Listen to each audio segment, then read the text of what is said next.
আসসালামু আলাইকুম viewers. So আপনাদের মাঝে একটা নতুন ভিডিও নিয়ে আসলাম। আজকে যাচ্ছিলাম হচ্ছে ভেন্নাবাড়ি, মানে ভেন্নাবাড়ি নামে পরিচিত, বাট ওটা আসল নাম হচ্ছে ভেল্লাবাড়ি।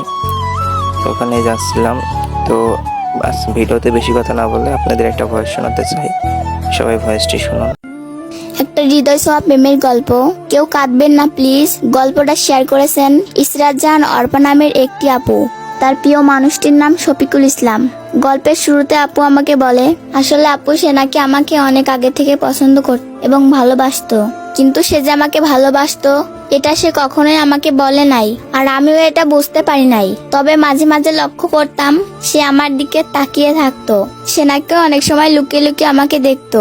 আমি যখন ক্লাস 10-এ পড়ি তখন ওর পরিবার ওকে বিদেশে পাঠিয়ে দেয়, আর সে যে আমাকে ভালোবাসে এটা সে দেশে থাকতে আমাকে বলে নাই, কারণ ও ভয় পেত যদি আমি রাজি না হই ওর সাথে আমার কোনো যোগাযোগ ছিল না। তবে ও বিদেশ যাওয়ার পর আমার আব্বুর ফোনে আমার একটা ফেসবুক আইডি খুলি, আর ওর আইডিটা পেয়ে তখন আমি ওকে রিকোয়েস্ট পাঠাই। সেও অ্যাকসেপ্ট করে নেয়।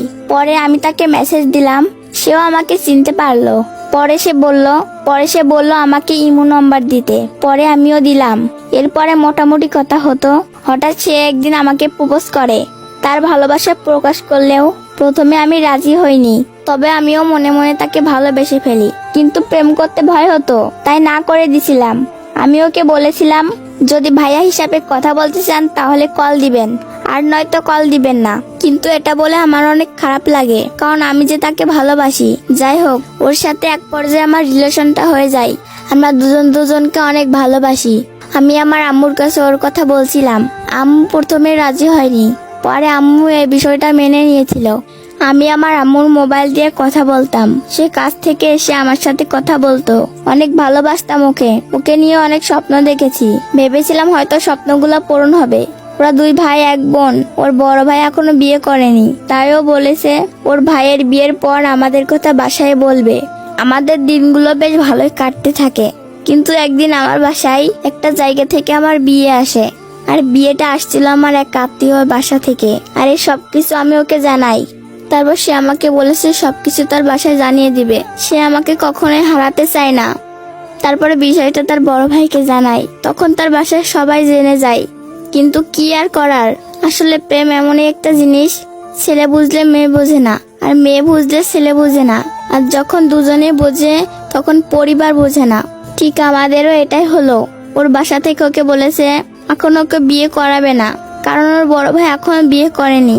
হঠাৎ সে আমার সাথে কিছুদিন কথা বলা বন্ধ করে দেয়। তখন আমার অনেক কষ্ট হতো। হঠাৎ ঘুম ভেঙে যেত তার কথা মনে পড়লেই। ওর জন্য আমি অনেক ঘুমের ওষুধ খাইছি। আমি আজকে অসুস্থ, কিন্তু ওর বাসায় কখনো আমাদেরকে মেনে নিবে না, তাই তার সাথে আগের মতো আর কথা হয় না। তারপর আমার ফ্রেন্ডের আইডি দিয়ে তাকে মেসেজ দেই, কিন্তু সে বুঝতে পারে না যে এটা আমি ছিলাম। কিন্তু যখন এক পর্যায়ে জানতে পারি যে এটা আমি, তখন ব্লক করে দেয়। এরপর আমার ফ্রেন্ডের আরেকটা আইডিতে ওর সাথে আমার ফ্রেন্ডের কথা হতো। এরপর এক পর্যায়ে আমার ফ্রেন্ড ওর আইডির পাসওয়ার্ড নেয়। এরপর ওর আইডিটা আমার বান্ধবীর ফোনে লগ ইন করি। তারপরে যা দেখলাম, আসলে এগুলোর জন্য আমি প্রস্তুত ছিলাম না। ওর চ্যাট লিস্টে শুধু মেয়ে মানুষ। ও অনেক মেয়েদের সাথে এমন রিলেশন করে। জানি না আপু এরপর কি করব। আমার জন্য একটু দোয়া করবেন। চাইলে কথাগুলো আপনার ইউটিউব চ্যানেলে শেয়ার করতে পারেন। আসলে পুরো লেখাটা পড়ার পর আমার অনেক কষ্ট লেগেছে। সবাই দোয়া করবেন তাদের সম্পর্কটা যেন পূর্ণতা পায়। হয়তোবা দেখা হবে এমনই কারোর কষ্ট জীবন কাহিনী নিয়ে। সবাই ভালো থাকবেন।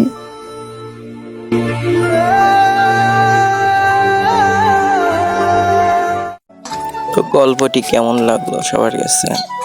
আমার কাছে ভালোই লাগছে। বিষয়টা অনেক দুঃখজনক ছিল না। তো এইসব বিষয় নিয়ে আর কি করবো, আর কিছু বলারও নেই। এটাই আর কি বলার আমার, যে এমন রিলেশন যেন আর কেউ না করে।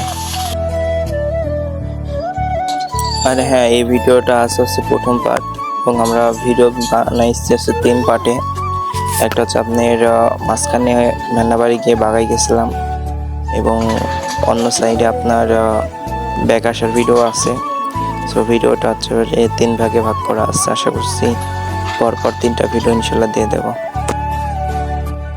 তো শেষ পর্যন্ত চলে আসলাম ভেন্নাবাড়ি, এবং এখানে এসে দেখছি প্রচুর পরিমাণে বৃষ্টি হচ্ছে। রাস্তাতে কোনো বৃষ্টি ছিল না, এবং এখানে এসে দেখছি প্রচণ্ড পরিমাণে বৃষ্টি হচ্ছে। এই যে দেখছেন তো বৃষ্টি হচ্ছে। ভালো করে পুকুরের দিক খেয়াল করলে হয়তো বুঝতে পারবেন, সব ভেজে ভেজে আসছিল। এই যে পুকুরে খেয়াল করলে হয়তো বুঝতে পারবেন বৃষ্টি হতেছে।